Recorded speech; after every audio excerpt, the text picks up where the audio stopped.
ये राजा परीक्षित और सुखदेव जी के मध्य में हुआ संवाद है। राजा परीक्षित अर्जुन के पौत्र हैं, अभिमन्यु के पुत्र हैं। ये वो पुत्र हैं जिनकी रक्षा गर्भ में भगवान कृष्ण ने करी थी। जब से इनका जन्म हुआ, इनकी आंखें चहुं तरफ सिर्फ भगवान को ही खोज रही हैं कि वो पुरुष कौन था जो जिसके दर्शन मुझे गर्भ में हुए थे। तो ये चारों तरफ भगवान कृष्ण को ढूंढ रहे हैं और इनका नाम परीक्षित भगवान कृष्ण ने इनको दिया था, क्योंकि गर्भ में ही इनकी परीक्षा हो गई। अश्वत्थामा ने ब्रह्म अस्त्र चलाकर इनको मारने की कोशिश करी, लेकिन भगवान कृष्ण ने गर्भ में जाकर इनकी रक्षा करी थी। इसलिए भगवान ने कहा कि तुमने तो अपनी परीक्षा गर्भ में ही पूर्ण कर ली, इसलिए तुम्हारा नाम परीक्षित होगा। इसलिए इनका नाम परीक्षित हुआ। तो कहानी बहुत आप में से कुछ लोगों को पता होगी, कुछ नहीं पता होगी कि परीक्षित को श्राप मिला कि 7 दिन में तक्षक तुम्हें काट जाएगा और तुम्हारी मृत्यु हो जाएगी। लेकिन श्राप कैसे मिला? बहुत धर्मप्रिय राजा थे और बहुत अच्छा शासन कर रहे थे प्रजा का। तो एक दिन ऐसे ही घूमते घूमते जंगलों में गए तो इन्होंने देखा कि एक बैल एक टांग पर खड़ा है, उसकी 3 टांगें जो है जख्मी हो चुकी हैं और एक काला सा कुरूप सा पुरुष है जो उसको पीट रहा है। तो इनको देख के बड़ा क्रोध आया कि मेरे राज्य में किसकी ऐसी हिम्मत कि जो गौवंश पर इस तरह प्रहार करे। तो ये गरज कर उससे बोले कि तुम ऐसा क्यों कर रहे हो। और बैल से इन्होंने पूछा कि आपकी दुर्दशा ये क्यों हुई है। तो बैल ने जो उनको उत्तर दिया पूर्ण ज्ञान से परिपूर्ण था। उसने कहा मेरी ये दशा किसी दूसरे व्यक्ति के कारण नहीं हुई है, समय के प्रभाव के कारण मेरी ये दुर्दशा हो गई है आज। कि आज वो बैल जो है, वो गौ जो है, वो धर्म का प्रतीक है। सतयुग में धर्म अपनी चारों टांगों पर खड़ा था, स्वस्थ था। फिर जैसे युग बीतते गए खंडित होता गया और आज कलयुग द्वार पर खड़ा है, द्वापर का अंत है, तो एक ही टांग पर खड़ा रह गया धर्म। तो राजा परीक्षित ने जब प्रहार करना चाहा तलवार निकालकर उस रूप पुरुष, कलयुग रूपी पुरुष पर, तो एकदम उनके चरण में गिर गया। महाराज मुझे आप मारो नहीं। तो राजा परीक्षित कहने लगे तुम्हारी हिम्मत कैसे हुई कि मेरे राज्य में, धर्म के राज्य में तुम प्रवेश करो। मेरे रहते रहते तुम्हारा प्रवेश यहाँ नहीं हो सकता। क्या महाराज मैं तो चारों दिशा में, क्योंकि समय आ गया है मेरा, मैं चारों दिशा में खोज रहा था कि कहाँ से मैं अंदर प्रवेश कर सकूं, लेकिन आपके राज्य में मुझे कोई स्थान ही नहीं मिल रहा। तो परीक्षित ने कहा तुम्हें कोई स्थान नहीं मिलेगा मेरे राज्य में रहने के लिए। तो कलयुग ने बड़ी विनती करी कि महाराज मुझे रहने के लिए आप थोड़ा सा तो स्थान दे दो, थोड़ी जगह दे दो। मैं सब जगह नहीं व्याप्त रहूंगा, जहां आप कहोगे वहीं पर रहूंगा। तो राजा परीक्षित, क्योंकि शरणागत की लाज रखना, शरणागत को शरण देना उनका धर्म था, तो शरणागत को इनकार नहीं कर सके, रिफ्यूज नहीं कर सके। तो उन्होंने कहा अच्छा मैं तुझे 4 स्थान देता हूँ, 3 स्थान देता हूँ। मद्यपान, जहां मद्यपान हो रहा होगा वहां कलयुग का वास होगा। पर स्त्री गमन, जहां ये होगा वहां कलयुग का पास होगा। जहां द्यूत होगा, जुआ खेला जाएगा, वहां कलयुग का वास होगा। तो इस तरह उन्होंने जब स्थान दिए तो कलयुग कहने लगा मुझे 1 स्थान और दे दो, ये पर्याप्त नहीं है मेरे रहने के लिए। तो परीक्षित सोच के ने कहा अच्छा चल, स्वर्ण में भी तेरा वास हो, धन में तेरा वास हो, जहां धन हो वहां कलयुग रहे। तो उन्होंने उसको ये वरदान दिया तो कलयुग ने पहला काम क्या किया, उनके सिर के ऊपर जो सोने का मुकुट था उस पर जाकर चढ़कर बैठ गया। तो जो सात्विक बुद्धि थी राजा परीक्षित की, वो उस कलयुग की पकड़ में आ गई। अब राजा परीक्षित जब लौट रहे थे तो वन में गमन करते करते बहुत प्यास लगी उनको। अकेले भटक रहे थे क्योंकि सब साथी पीछे छूट गए थे। भगवान की लीला ऐसी थी। तो ढूंढते ढूंढते उन्होंने देखा एक आश्रम है, वहां एक मुनि तपस्या कर रहे हैं, समाधि में बैठे हुए हैं। क्योंकि कलयुग मुकुट में सवार था इसलिए सोच भी उल्टी हो गई। अरे उन्होंने आवाज दी, कोई मुझे पानी पिलाएगा? एक बार आवाज दी, 2 बार आवाज दी, लेकिन वो मुनि अपनी समाधि में बैठे, उनको तो बाह्य ज्ञान की चेतना ही नहीं है। उन्होंने सोचा ये पखंड कर रहा है, ये ऐसा तो नहीं हो सकता कि इसने मेरी आवाज नहीं सुनी, लेकिन मेरी आवाज सुनकर भी ये जवाब नहीं दे रहा, तो ये पखंड कर रहा होगा जरूर। तो बुद्धि पहले ही कलयुग के प्रभाव में आ गई। तो फिर उसका परिणाम क्या हुआ? क्रोध आया, मैं राजा और मेरी बात का इसने जवाब नहीं दिया, इसकी इतनी हिम्मत। और इसी क्रोध में जा रहे थे, आगे एक सर्प मरा पड़ा था, सांप मरा पड़ा था। तो उन्होंने अपने तीर की नोक से उस सांप को उठाया और उस ऋषि के गले में डाल दिया। अब ऋषि तो समाधि में था, उसको तो पता ही कुछ नहीं था। लेकिन ऋषि का एक पुत्र था जो खेलने के लिए बच्चों के साथ गया हुआ था, लेकिन वो भी तपस्वी था, ऋषि के प्रभाव में था और विद्या को जानता था। तो उसको किसी ने जाके बताया भागकर कि देख तेरे पिता के साथ क्या हुआ। किसी ने ऐसे आकर मृत सर्प उनके गले में डाल दिया। तो उसको इतना क्रोध आया उस बच्चे को, उसने कहा है जिसने भी ये हिमाकत करी है, जिसने भी ये दुस्साहस किया है करने का, आज के 7वें दिन तक्षक यानी सांपों के राजा तक्षक के काटने से उसकी मृत्यु हो जाएगी। और वो भागा भागा अपने पिता के पास गया और उनके गले लग के रोने लगा। जब वो रोने लगा, उसने सांप को दूर हटाया और रोने लगा तो पिता जागे कि क्या हो गया बेटा? तो उसने सारी कहानी सुनाई कि आपका किसी ने ऐसे अपमान किया और मैंने उसको ये शाप दे दिया। ऋषि को बड़ा खुश होना चाहिए था कि मेरा पुत्र तो बड़ा लायक हो गया, मेरी प्रोटेक्शन में शाप भी देना जान गया। लेकिन उन्होंने इसको बड़ा डांटा। तुझे विद्या आ गई है, लेकिन उस विद्या का प्रयोग कहाँ करना है ये भी तो सीख। तूने शाप दे दिया उस राजा को जो इतना धर्म प्रिय है, जो इतना धर्म पर चलने वाला है। और अगर राजा का को काट गया सांप और राजा की मृत्यु हो गई तो प्रजा को कौन संभालेगा? और वो भागे भागे ऋषि जो थे वो राजा के महल में गए।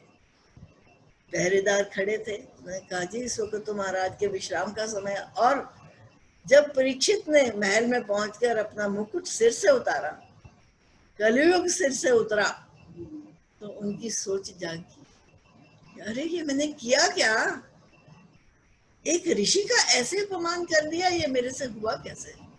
और वो पश्चाताप में बैठे हैं और ऋषि जाते हैं उनको रोकते हैं द्वारपाल। तो वो कहते हैं मेरे पास समय नहीं कि मैं रुक पाऊं, मुझे अभी राजा से मिलना है।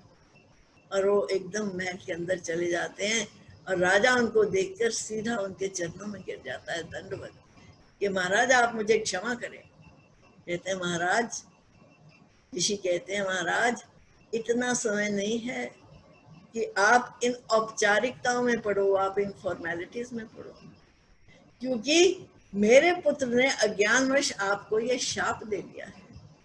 इस 7वें दिन आपको आकर तक्षक काटेगा और आपके प्राण ले लेगा, इसलिए समय नहीं है आपके पास, उठो जागो। तो राजा एकदम चौकन्ने हुए, कहने लगे महाराज 7 दिन, क्या कोई उपाय ऐसा है जो 7 दिन में मेरा कल्याण सध सके, मेरा कल्याण हो सके? मृत्यु धर्मा इस शरीर के जाने से पहले पहले मैं इस शरीर से अपना संबंध तोड़ सकूं, इस शरीर से ऊपर उठ सकूं। तो ऋषि कहते हैं क्यों नहीं, 7 दिन तो बहुत समय होता है। अरे अम्बरीश राजा ने तो 2.5 घड़ी में मुक्ति प्राप्त कर ली थी। इंटेंशन क्या है, हमारी भावना क्या है? भगवान कहीं दूर से नहीं आने कि कोई 10-20 कदम नहीं चलना, कोई गिरह गांठ नहीं खुलना, बस मन की आंखें खोल, तेरा क्या लगे। केवल भगवान तो यहीं पे बैठे हैं। जो कोई जहां भी बैठा है भाई, भगवान तो उसके साथ उसके आंतर में बैठे हुए हैं। कोई दूर से थोड़े ना चलकर आना है उन्होंने कि हाँ उन्होंने इतनी दूर से आना है, पता नहीं कब आएंगे, पता नहीं कितने जन्म लगेंगे, पता नहीं कितना समय लगेगा। नरसिंह प्रकट हुए कहाँ? उसी हिरण्यकश्यपु की सभा में, उसी के हॉल के खंबे में से, उसी के राजमहल के खंबे में से प्रकट हो गए। हिरण्यकश्यपु बड़ा दुखी था अपने बेटे के साथ कि विष्णु का नाम लेना छोड़ता ही नहीं है, नारायण का नाम लेना छोड़ता ही नहीं है। और जो बात वो हिरण्यकश्यपु कहता था, प्रहलाद कहते थे हाँ मेरे भगवान तो सब जगह है, कोई ऐसी जगह ही नहीं है जहां नहीं है। तो उसको बड़ा गुस्सा आया, कहता क्या इस खंबे में भी भगवान है? महाराज आपने प्रश्न गलत पूछा कि इस खंबे में भी भगवान है, नहीं पूछो, ये पूछो कौन सी जगह है जहां पर भगवान नहीं है। भगवान हर जगह है। तो वो तो हिरण्यकश्यपु के दरबार में उसके खंबे में से भी प्रकट हो जाते हैं। भावना की तीव्रता कितनी है हमारी, प्रहलाद की सी अनन्यता कितनी है हमारी, सारी विपरीतताओं को झेलने की क्षमता कितनी है हमारी। ठाकुर हमारे भाव के भूखे हैं और हम दे ही उनको क्या सकते हैं। सब कुछ जो हमारे पास है उन्हीं का तो दिया हुआ है, उन्हीं का तो प्रसाद है जिसमें हम जी रहे हैं। इसलिए भगवान कहते हैं ना, गीता में उन्होंने अपना रहस्य बता दिया जब उन्होंने गीता में कहा ये यथा माम प्रपद्यन्ते तांस तथैव भजामि। जो मेरा जिस प्रकार से भजन करता है मैं उसको उसी प्रकार से भजन करता हूँ, यानी मैं उसको उसी प्रकार से मिलता हूँ। हिरण्यकश्यपु शत्रु के रूप में उनका भजन कर रहे हैं तो भगवान शत्रु के रूप में वहां से प्रकट हो जाते हैं। और किस रूप में प्रकट होते हैं? नरसिंह के रूप में। जो आधा देश नर का है और आधा देश सिंह का है, क्योंकि हिरण्यकश्यपु ने ये वरदान मांगा हुआ था कि ना मैं मनुष्य से मरूं, ना मैं पशु से मरूं, ना मैं अंदर मरूं, ना मैं बाहर मरूं, ना मैं दिन में मरूं, ना मैं रात में मरूं। तो भगवान ने बिल्कुल वो समय खोजा और उसको उठाकर बैठ गए, वो अपनी जंघाओं पर डालकर दरवाजे की ड्योढ़ी पे, जो ना कमरे के अंदर है ना कमरे के बाहर है। बेला कौन सा है? सांझ का बेला, गोधूली का बेला, जो ना दिन का टाइम है ना या रात का टाइम है। और कहते हैं अब भगवान को जो जिस भाव से पुकारता है भगवान उसको उसी भाव से मिलते हैं। तो जब ऋषि ने इतना आश्वासन दिया परीक्षित को, तो परीक्षित अपना सब कुछ त्याग कर जाकर गंगा के तट पर बैठ गए। और परीक्षित को कथा सुनाने के लिए आए कौन? सुखदेव जी, सुखदेव मुनि। सुखदेव जी व्यास जी के पुत्र हैं। श्रीमद् भागवत की रचना करी है व्यास देव जी ने। सुंदर सुंदर श्लोकों से उसको सजाया है और सुंदर सुंदर उपमाओं से उसको सजाया है। भगवान के सुंदर सुंदर गुणों का गान किया है।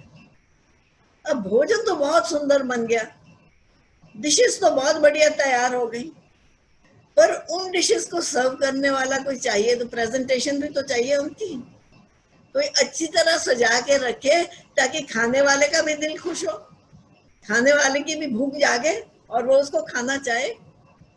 तो व्यास देव जी अब ढूंढ रहे हैं कौन है जो इस बनाए हुए व्यंजन को परोसेगा। उनको पता है कि उनके पुत्र शुकदेव में ही वो क्षमता है जो इसमें निहित रहस्यों को समझ सकते हैं और उजागर कर सकते हैं। तो उन्होंने अपने 2 शिष्यों को भेजा, श्लोक रटा के 2 श्लोक उनको रटाए कि जाओ तुम जंगलों में, क्योंकि शुकदेव जी तो जन्म लेते ही जंगलों में चले गए थे। उन्होंने तो यज्ञोपवीत संस्कार होने की भी प्रतीक्षा नहीं करी थी। इनफैक्ट जन्म से पहले वो तो माँ का गर्भ त्यागने को ही तैयार नहीं थे, माँ का गर्भ त्याग कर बाहर ही नहीं निकल रहे थे। तो व्यास देव जी ने बड़ी प्रार्थना करी, बेटा तेरी माँ को बड़ा कष्ट हो रहा है, तू गर्भ छोड़ और अब बाहर आ। कहते धरती पर मेरा पांव लगा तो माया मुझे ग्रस लेगी, इसलिए मैंने धरती पर पांव ही नहीं रखना। उन्होंने पहले ही एश्योरेंस ली, ये प्रॉमिस लिया व्यास देव जी से कि वो उनका रास्ता रोकेंगे नहीं। उसके बाद वो धरती पर आए और सीधे जंगलों को चले गए, 2 क्षण भी रुके नहीं। ऐसे शुकदेव, ऐसे वैरागी, ऐसे अवधूत शुकदेव। और उनको खोजने के लिए जिन शिष्यों को भेजा व्यास देव जी ने, वो 2 श्लोक रटाए। एक श्लोक था वराह पीड़म, जिस श्लोक में भगवान के सौंदर्य का वर्णन किया हुआ था कि कितने सुंदर हैं वो, कैसा उनका मुख का लावण्य है, कैसी उनकी आंखों की छवि है और कैसा उनका प्रेममय स्वभाव है।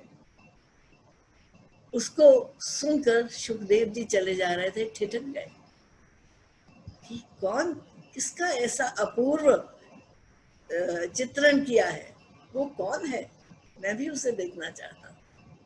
और दूसरा जो श्लोक था, उस श्लोक में भगवान के स्वभाव का वर्णन किया है। स्वभाव क्या है भगवान का कि पूतना जो विष पिलाकर उनको मारना चाहती है, मारने के लिए आई है, उस पूतना को भी भगवान ने कौन सी गति प्रदान करी, जो गति उन्होंने अपनी मैया यशोदा को प्रदान करी। इतना करुणामय भी कोई हो सकता है। तो शुकदेव जी ने उन शिष्यों को पकड़ लिया कि मुझे और श्लोक सुनाओ, मुझे इनके बारे में और बताओ। जिज्ञासा जागृत हो गई। तो शिष्य कहने लगे हमें तो बस यही पता है, तो बाकी तो हमारे गुरु जी हैं जिन्होंने सारी रचना करी है। तो जिस अपने पिता के घर को छोड़कर शुकदेव जी निकल पड़े थे जन्म लेते ही, इन श्लोकों के आकर्षण से, भगवदीय संबंध के आकर्षण से अब पुनः वापस वो अपने पिता के पास आते। संबंध में भेद आ गया ना, मैं का संबंध होता तो माया का संबंध होता, अब भगवदीय संबंध से गए हैं उनके पास। और फिर व्यास देव जी ने उनको सारी श्रीमद् भागवत की शिक्षा दी, सारी श्रीमद् भागवत उनको पढ़ाई। सो व्यास देव जी ने जिन व्यंजनों की प्रेपरेशन करी, जो पकवान पकाए इतने सुंदर सुंदर श्लोकों के द्वारा श्रीमद् भागवत में, उनकी परोसाई के लिए उन्होंने शुकदेव जी को तैयार किया। अब शुकदेव, ये परीक्षित बैठे हैं गंगा के तट पर, अपना सब कुछ त्याग, राजपाट मुकुट सब त्याग कर श्रीमद् भागवत की कथा सुनने के लिए बैठे हैं। और शुकदेव जी वहां पधारते हैं। शुकदेव जी कौन है? वो ऐसे अवधूत हैं जो एक घर में केवल उतनी देर के लिए टिकते हैं जितनी देर में एक गाय का दूध दोह लिया जाता है। इससे ज्यादा देर वो एक स्थान पर टिकते नहीं है।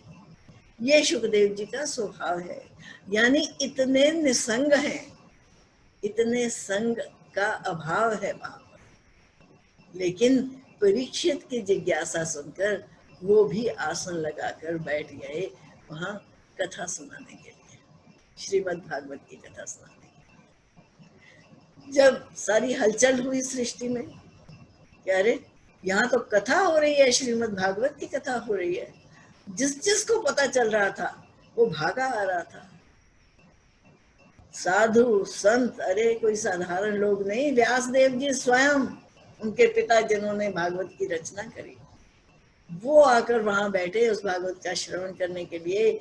ऋषि पराशर जो उनके दादा हैं, वो स्वयं चलकर आए, वहां बैठे उस कथा को सुनने के लिए, और सब लोग एकत्रित हो गए उस कथा को सुनने के लिए। और तो और पशु और पक्षी वो भी अपने अपने घरों को छोड़कर आकर कथा को सुनने के लिए बैठ गए। जब इतनी हलचल देखी कि क्या हो रहा है, देवताओं के भी यहाँ हलचल मची कि पृथ्वी पे क्या हो रहा है, इतनी कमोशन क्यों है, इतनी एक्टिविटी क्यों है, तो पता लगा जी भागवत की कथा हो रही है। सुखदेव मुनि भागवत सुनाने के लिए बैठे हैं। तो उन्होंने सोचा, सारा पता किया, इंक्वायरी करी कि क्यों बैठे हैं जी। परीक्षित को श्राप मिला है कि 7वें दिन उसकी मृत्यु हो जाएगी, तो उसको उसकी मृत्यु से मुक्त कराने के लिए वहां पर इस कथा का आयोजन हो रहा है, क्योंकि जो भागवत की कथा 7 दिन में सुनेगा उसकी मुक्ति निश्चित है, ऐसा महात्म्य है भागवत का। तो देवताओं ने सोचा कि क्यों ना हम भी जाकर भागवत की कथा सुन लें। अब हमारे संसार का क्या नियम है, रेसिप्रोसिटी, ठीक है, आप मुझे एक प्रेजेंट देते हो, मैं उसके बदले में आपको एक प्रेजेंट देती हूँ। आपने इतना शगन डाला, उसके बदले में आपके घर फंक्शन होगा तो मैं इतना शगन डालूंगी। लेन देन, रेसिप्रोसिटी, ये रजोगुण का स्वभाव है। अब देवता रजोगुणी है। अच्छा, सुखदेव जी को रिक्वेस्ट करते हैं कि आप हमें भी कथा सुनाओ। क्यों हमें, अब जहां जाओ, किसी घर में जाओ तो प्रेजेंट तो लेके जाना ही चाहिए ना, खाली हाथ तो नहीं जाना चाहिए। This is the courtesy. ये तो आज भी हमारे संसार में यही कर्टसी चलती है, तो देवताओं की भी यही कर्टसी है। तो बड़ा विचार विमर्श उन्होंने किया। उन्होंने कहा कि भाई खाली हाथ नहीं जाते, हमारे पास ना जब अमृत मंथन हुआ था ना, समुद्र मंथन हुआ था, तो एक अमृत का कलश हमें मिला था। वो अमृत का कलश हमारे पास है। हम उस अमृत के कलश को लेके सुखदेव जी के पास जाते हैं, और सुखदेव मुनि को उन्होंने वो अमृत का कलश लेके गए, और सुखदेव मुनि को उन्होंने कहा कि देखिए हमारे पास ये अमृत का कलश है, राजा परीक्षित को आपने मृत्यु से मुक्त करने के लिए कथा सुनानी है ना, तो ऐसा करते हैं कि ये अमृत कलश आप ले लो, ये आप परीक्षित को दे दो, और कथा का आप दान हमें कर दो, हमें भी कथा का आप रस पिलाओ। परीक्षित हेतु बने, साधन परीक्षित बने, लेकिन हम भी उस कथा का पान करना चाहते हैं। तो जब उन्होंने जाकर ये सारी बात सुखदेव जी से कही, तो सुखदेव जी हंसने लग पड़े, और वो समझ गए कि देवता कहाँ पे फंस गए, ये रजोगुणी है, इनको समझ ही नहीं आती कि भागवत कथा जो है वो तो अनमोल है, उसका मूल्य तो डाला ही नहीं जा सकता। अरे अपने आप को, किसी ने पूछा भागवत कथा का मोल क्या है, तो भागवत कथा का मोल तो अपने आप का न्यौछावर करना है, अपने आप को, अपने जीवन को उसके अनुकूल ढाल लेना ही भागवत का मूल है। और भागवत का मूल हम कभी चुका ही नहीं सकते। हम केवल भागवत के ऊपर न्यौछावर कर सकते हैं, अपने आप को बारी बारी कर सकते हैं, बलि बलि जा सकते हैं भगवान के। सो जब देवताओं ने ऐसा करा तो उन्होंने कहा कि देखो, ये पढ़ के सुना दो एग्जैक्ट श्लोक जो व्यासदेव जी ने कहा हुआ है। अपने कर्मों में कुशल सभी देवों ने अभिनंदन किया, श्री शुकदेव को नमन करी, वह कलश उन्हीं के चरण धरा। अमृत कलश जो था उनके पास। कहा विनती हम करते हैं, इस अमृत को स्वीकार करो, कृपा करी मुनीश्वर है, कथामृत का हमें दान दो, हमें भी कथामृत दो। इस विधि विनिमय हो जाने पर, विनिमय मतलब सौदा कर लिया ना, एक्सचेंज प्रोग्राम बना लिया ना अपनी तरफ से। इस विधि विनिमय हो जाने पर राजा अमृत पान करें, वे हेतु बने इस महिमा का, और भागवत रस हम भी चखें। तो हम भी बैठ के उसका रस चखेंगे, अमृत चखेंगे परीक्षित के बहाने। इस संसार, अब शुकदेव जी हंस रहे हैं। क्या हंस रहे हैं? कहते एक तरफ तो टूटा हुआ कांच पड़ा हुआ है, ग्लास के पीसेस पड़े हुए हैं, और एक तरफ कोहिनूर हीरा पड़ा हुआ है। Can the two be ever be compared together? Can there ever be any comparison between the two? एक और इस संसार में एक और कहीं टूटा कांच में पड़ा हुआ, दूजी और बहुमूल्य रतन, इनका आपस में मेल है क्या? इसी विधि ये अमृत कलश और भागवत कथा का तोल कहाँ, निज दंभ में उलझे देवतागण, समझेंगे इसका मोल का। हम समझते हैं इतने लाख हमने खर्च कर लिए जी, हमने भागवत की कथा रखवाई, देखो हमने कितना बड़ा काम किया। कहते इस दंभ में उलझे देवतागण, समझेंगे इसका मोल कहाँ। उनकी नादानी देख करी शुकदेव मुनि यूं हंस दिए, ये भी उन्होंने जान लिया, कहाँ ये देवता फंस गए। ओहो, कहाँ भूल हो गई इनसे। भक्ति रही तुमने जान करी, कथामृत उनको नहीं दिया। क्यों नहीं दिया कथामृत? वो भक्ति के मारे नहीं लेने आए थे, वो मूल चुकाकर उस कथा का पान करना चाहते थे। हम अमृत दे देंगे, कथामृत को ले लेंगे। तो भक्ति रही तुमने जान करी, कथामृत उनको नहीं दिया, सुर गण के लिए भी दुर्लभ है, जानो ये भागवत की कथा। कहते ये भागवत की कथा देवताओं के लिए भी सुलभ नहीं है, देवताओं को भी नहीं मिल सकती। ये फैसिलिटी, ये सौभाग्य केवल इस मनुष्य शरीर में ही आकर हमें प्राप्त होता है। केवल मनुष्य शरीर में ही हम इस भागवत का श्रवण कर सकते हैं, हम इसका मनन कर सकते हैं, हम इसको आत्मसात कर सकते हैं। क्योंकि मनुष्य योनि ही एक ऐसी, एकमात्र ऐसी योनि है जिसमें भगवान ने हमें एक बड़ी विशेष फैकल्टी से, विशेष गुण से नवाजा है। और वो गुण क्या है? वो है बुद्धि, विचार शक्ति, और वो है प्रेम भरा हृदय। कहते बार बार जन्म, देवता तरसते हैं कि उनको कब मनुष्य जन्म मिले और कब वो इस कथा का पान करें। कथा का अर्थ क्या है? सत। सत का अर्थ क्या है? सत के साथ संग होना, सत के साथ अटैचमेंट होना, सत के रास्ते पर चलने की हृदय में इच्छा। सो इस कथा का पान करने के लिए ये मनुष्य जन्म जो है ना, केवल इस शरीर में, मनुष्य शरीर में ये सौभाग्य हमें प्राप्त होता है कि हम इस कथा का श्रवण कर सकते। और नारद जी की और भक्ति की और वैराग्य की कथा बहुत कल सुनाई थी मैंने, लेकिन हल्के से फिर उसको स्पर्श कर लेते हैं।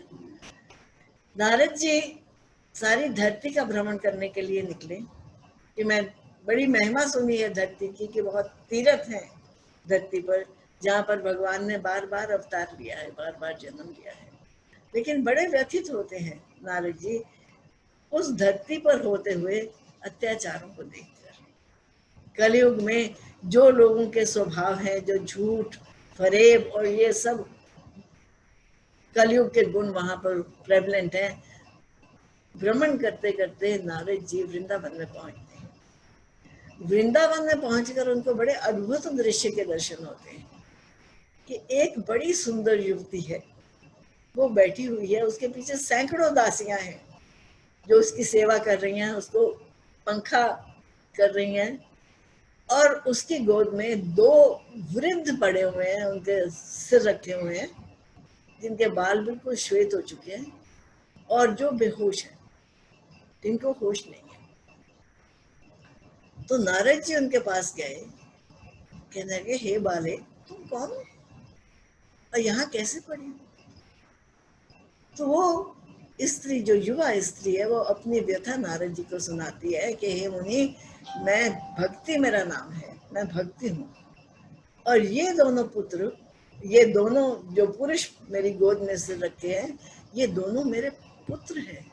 तो नारद जी बड़े हैरान होते हैं, कहते हैं, माता इतनी युवा और पुत्र इतने वृद्ध, और वृद्ध के साथ पुत्र बेहोश, उनको होश भी नहीं है, ये कैसा आश्चर्य है?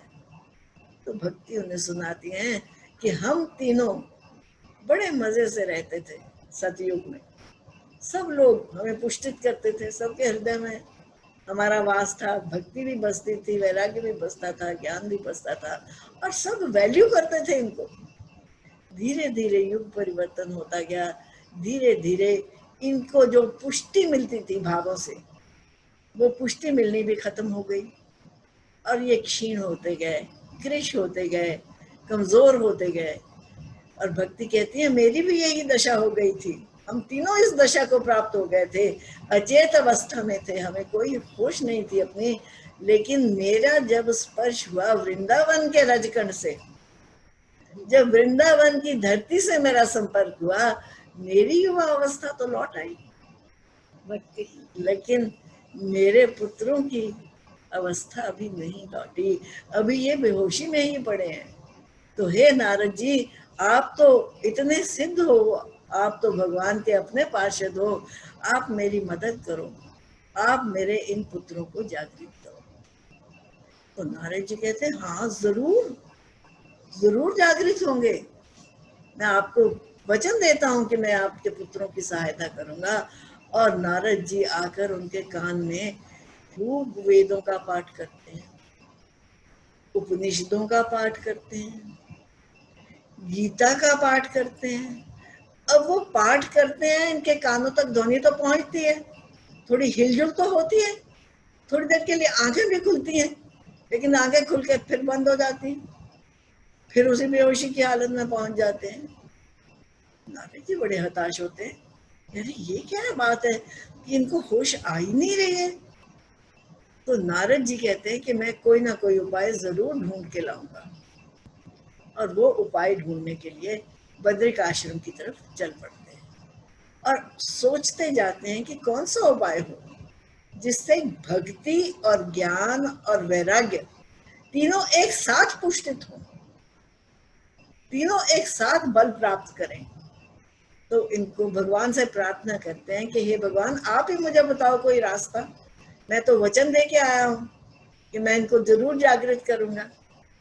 तो आकाशवाणी होती है इनकी प्रार्थना के परिणाम स्वरूप कि हे नारद, तुम निश्चित ही उसका उपाय ढूंढ लोगे, लेकिन किसी विज्ञ पुरुष से, किसी आत्मवान पुरुष से तुम इसका उपाय पूछो। तो नारद जी सोचते हैं, मेरे जो चार भ्राता हैं, जो सनक, सुनंदन, सनक कुमार, और ये चार भाई हैं जो एटर्नल ब्रह्म ज्ञानी हैं, जिनकी शारीरिक आयु केवल 8 वर्ष है, लेकिन वयोवृद्ध हैं ज्ञान के स्तर पर। तो मैं उनसे जाकर पूछता हूँ। तो वहां पर जाकर इन्होंने सारी कथा अपने, वो भी ब्रह्मा जी के पुत्र हैं, नारद जी भी ब्रह्मा जी के पुत्र हैं, तो नारद जी ने अपनी सारी व्यथा उनको सुनाई कि भाई आप मेरी सहायता करो। तो उन्होंने कहा कि आप ऐसे करो, आप श्रीमद् भागवत का गान करो, श्रीमद् भागवत का पाठ करो, इससे ये जागेंगे, इससे पुष्टि मिलेगी उनको भी और भक्ति को भी। तो नारद जी बड़े हैरान होते हैं, कहते हैं कि ये, कहते श्रीमद् भागवत के गायन का जानो ऐसा प्रभाव हो से बता रहे हैं कुमार उनको, कलिकाल के सब दोषों का तत्क्षण ही अभाव, तत्क्षण। इट डजंट टेक लॉन्ग कि आज सुनना शुरू किया तो पता नहीं कितने जन्मों के बाद जाकर असर होगा। कहते नहीं, तत्क्षण ही अभाव हो। जो भेड़िए भागे भय में पगे, सुन करके सिंह की गर्जना। शेर गरजता है ना, तो उसकी गर्जना सुनकर जैसे भेड़िए भाग जाते हैं ना जंगलों के कोने में, कलयुग के दोष सभी भागे, सुन भागवत की उद्घोषणा। कलयुग के सारे दोष उसी तरह भाग जाते हैं जब श्रीमद् भागवत की उद्घोषणा होती है, जब उसके श्लोकों का पाठ होता है, जब उसके श्लोकों के अर्थों का प्राकट्य होता है। तो इसलिए जाओ तुम। तो नारद जी को समझ नहीं आया ये क्या कह रहे हैं। मैंने तो इतनी कोशिश करी उनको जगाने की। कहते हैं, नारद जी पूछ रहे हैं, कहते हैं अब श्रीमद् भागवत आलाप सुनी, तुम कहो वह कैसे जागेंगे। उसका हर श्लोक है वेदसार, उस कथा से कैसे जागेंगे। भाई मैंने गीता सुना दी, मैंने वेद सुना दिया, मैंने उपनिषद सुना दिया, भागवत में भी तो आखिर उन सारे ग्रंथों का सार ही तो है ना। क्योंकि श्रीमद् भागवत महापुराण व्यास देव जी के जीवन की अंतिम रचना है। इससे पहले संपूर्ण शास्त्रों की रचना वो कर चुके हैं, संपूर्ण पुराणों की रचना वो कर चुके हैं, उपनिषदों की रचना वो कर चुके हैं, वेदों को कैटेगराइज वो कर चुके हैं, महाभारत की रचना कर चुके हैं। तो मैंने सब कुछ तो उनको गाकर सुना दिया। जब मैंने सोर्स उनको सुना दिया तो फिर इसका उद्घोष सुनकर वो कैसे जागेंगे। नारद जी पूछते हैं। नारद जी का संशय निवारण करते हुए जो ऋषि कुमार हैं उनको कहते हैं, वेद और उपनिषद सार। ये बहुत खूबसूरत उन्होंने कुमारों ने वर्णन किया है भागवत के स्वरूप का।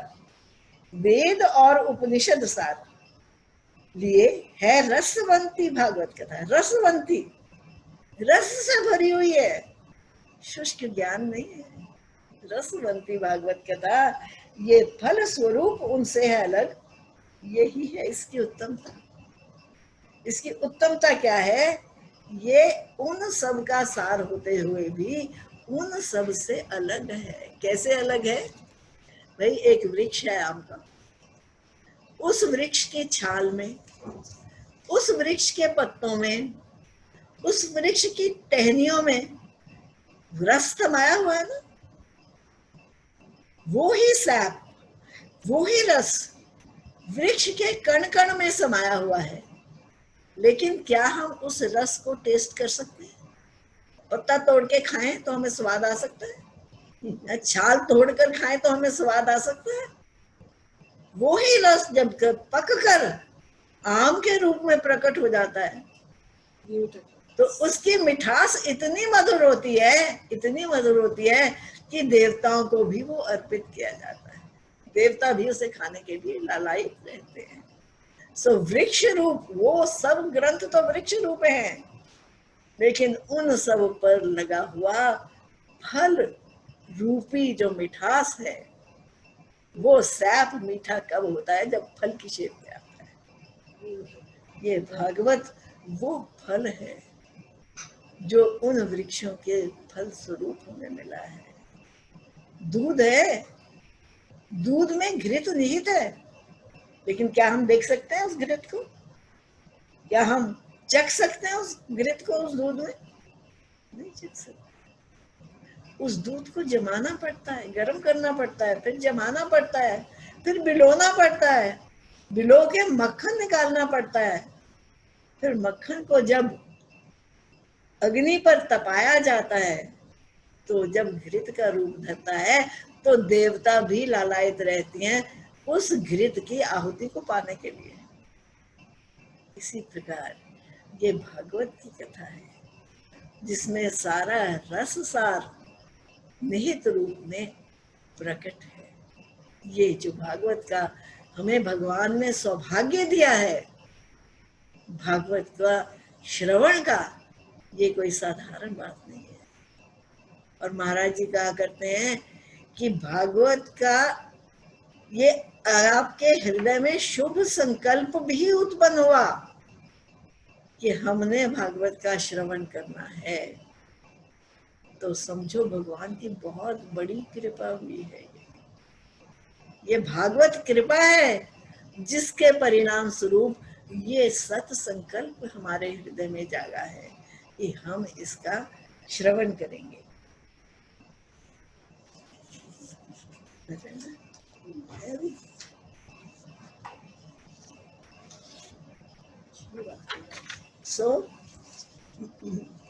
फिर और भागवत की क्या महिमा वो कहते हैं, भागवत की कलयुग में बहुत महिमा है।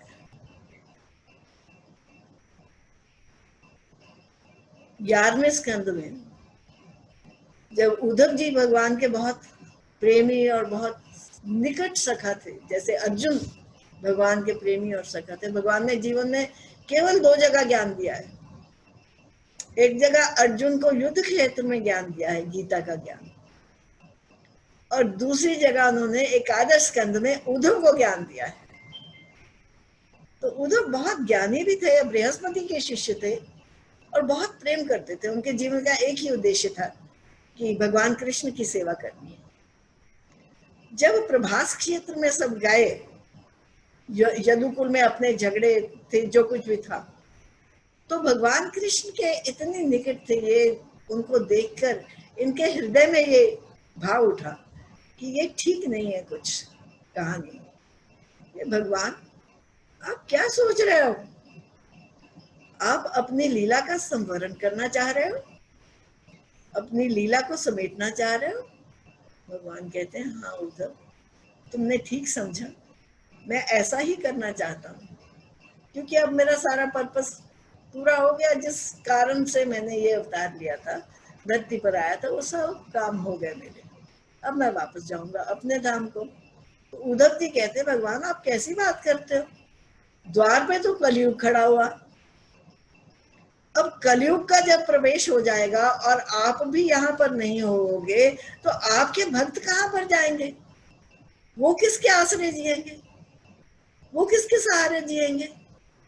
वो कैसे आपकी बात सुनेंगे? वो कैसे आप तक पहुंचेंगे? उनको सदमार्ग कौन दिखाएगा? तो उद्धव की बात सुनकर भगवान जी आंखें बंद करके ना 2 क्षण के लिए खड़े हो गए। और ये मैं डायरेक्ट श्लोक आपको सुनाती हूँ।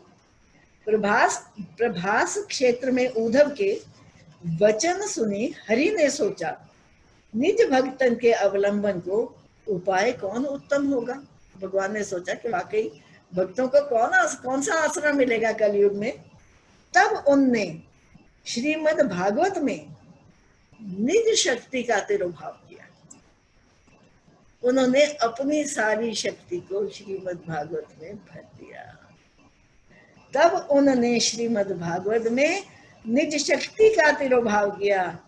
अंतर्धान होकर प्रभु भागवत सिंधु में गए समा। वो स्वयं भागवत में समा गए। भागवत कोई पुस्तक नहीं है मेरे भाइयों, भागवत कोई शब्द नहीं है, भागवत साक्षात भगवान कृष्ण का शब्द विग्रह है, वांगमय विग्रह है, शब्द रूप उनका स्वरूप है भगवान का। सो ये ग्रंथ भगवान का साक्षात विग्रह है। यही धर्म कलिकाल में जो आंतर मन को स्वच्छ करे, दुख दारिद्र दुर्भाग्य पाप समूढ़ ही सब निकाल दे। इसका श्रवण तुम जान लो, अरियन पर विजय दिलाता है, सारे दुश्मनों को मार देता है। इसका श्रवण कौन से दुश्मनों को? काम क्रोध मोह लोभ अहंग सब ही दलित करता है।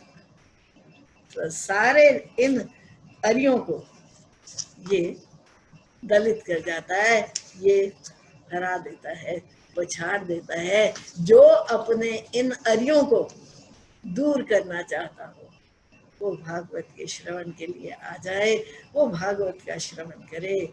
और वेद रूपा, ये स्वयं सुखदेव जी महिमा गा रहे हैं। स्वयं सुखदेव जी कह रहे हैं कि भागवत है क्या? वेद रूपा कल्प तरु का पका हुआ फल है भागवत। पका हुआ, राइपन्ड, स्वीट, बिल्कुल खाने को तैयार। वेद रूपा कल्पतरु का पका हुआ फल है भागवत। और शुक के मुख से संयोग हुआ अमृत रस पूर्ण है भागवत, क्योंकि शुक जी के मुख से ही निकल रही है, इसलिए अमृत भरा हुआ है इसमें। ये केवल अमृत का घर है, रस ही रस है बरस रहा, मानो रस का घर है भागवत। अंदर बाहर इसके भरा है केवल बस रस ही रस। जब लग घट में प्राण है, पुनः पुनः रस पान करो, ऐसा सौभाग्य ना फिर मिले, केवल इस लोक में सुलभ ही हो। केवल मनुष्य जन्म में ये सौभाग्य सुलभ है भाई, ऐसा सौभाग्य ना फिर मिले, केवल इस लोक में। इसलिए सबसे दुर्लभ चीज मनुष्य जन्म, और मनुष्य जन्म पाकर उससे भी दुर्लभ ये चेतना, ये जागरूकता कि मैं जानूं तो सही कि भागवत धर्म क्या है, भगवान मुझसे क्या चाहते हैं, भगवान को कौन से गुण प्रिय। कहते हैं इसलिए केवल इस लोक में सुलभ हुआ, केवल मनुष्य जीवन में ये सौभाग्य मिल सकता है। अति दुर्लभ है ये रस, सत्यलोक और स्वर्ग में भी। देवताओं के लिए भी सुलभ नहीं है, देवता भी इस रस का पान नहीं कर सकते। अरे सुखदेव जी ने मना कर दिया, कथामृत तुमको नहीं दिया, तुम कीमत दे के खरीदना चाहते हो भाई, नहीं, कीमत तो एक ही है, शीश उठाए भौं धरे तब बैठे घर माही। ये तो घर है प्रेम का, ये कबीर जी का दोहा है। कहते हैं ये तो घर है प्रेम का, खाला का घर नहीं। ये प्रेम की गली है भाई, ये कोई मौसी का घर थोड़ा ना है जहाँ हम मजे करने जा रहे हैं, जहाँ हम आनंद लेने जा रहे हैं। ये तो घर है प्रेम का, खाला का घर नहीं, शीश उतारे भौं धरे। सबसे पहले अपने शीश को काट कर जमीन पर रखना पड़ता है, सबसे पहले अपने अहंकार को मिटाकर सबके चरणों में बिछाना पड़ता है, तब बैठे घर माही, तब उस घर में प्रवेश मिलता है। जब तक अहंकार का शीश उठा हुआ है तब तक उस घर में प्रवेश नहीं मिल सकता। सो अति दुर्लभ है ये रस, सत्य लोक और स्वर्ग में भी इसका आस्वादन हो न सके, वैकुंठ और कैलाश में भी। दुर्लभता देखो इसकी, किसी लोक में इस रस का पान नहीं हो सकता। भाग्यवान जन सब मिलकर भर भर के कटोरे पान करें। जितने लोग बैठे हैं इस भागवत के श्रवण के लिए, सुखदेव जी कहते हैं भाग्यवान सब जन मिलकर भर भर के कटोरे पान करो, किसी मूल्य पे भी कहें ये अमृत रस तुम ना छोड़ो, किसी मूल्य में भी न कहें। Because it is very rare, it's a very rare fortune कि भगवान ने हमें अपने चरणों में बैठने का सौभाग्य प्राप्त करवाया है।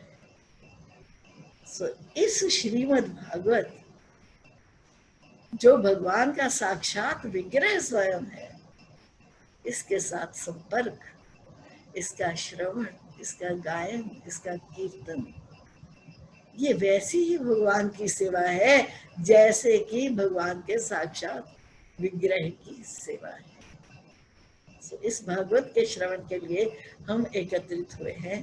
तो भगवत नाम की थोड़ा सा 4th कैंटो का स्टार्ट तो कर दो आप, लोग फिर कल करेंगे, कल प्रवेश करेंगे हम, क्योंकि दशम स्कंध में भगवान, क्योंकि अभी थोड़ा सा हिस्सा ही ले रहे हैं, फिर भगवान कृपा करेंगे, फिर हम पूरी भागवत का भी श्रवण करेंगे, क्योंकि समय की सीमाओं से बांधना ठीक नहीं है। हम सीमित कर नहीं सकते समय से इसको, इसलिए छोटे से अध्ययन से शुरू करते हैं। तो 10th कैंटो जो दशम स्कंद है ना, जहाँ पर भगवान की लीला है, वो हम कल से शुरू करेंगे। और आज भगवान के नाम के साथ श्री कृष्ण गोविंद हरे मुरारे, हे नाथ नारायण वासुदेवा। श्री कृष्ण गोविंद हरे मुरारे, हे नाथ नारायण वासुदेवा। हे नाथ नारायण वासुदेव, हे नाथ नारायण वासुदेव। श्री कृष्ण गोविंद हरे मुरारे, हे नाथ नारायण वासुदेव। उधर से आ रहा है ताकि बता एक सेकंड हम सीख लें कि इसको ऑफ कैसे करना है।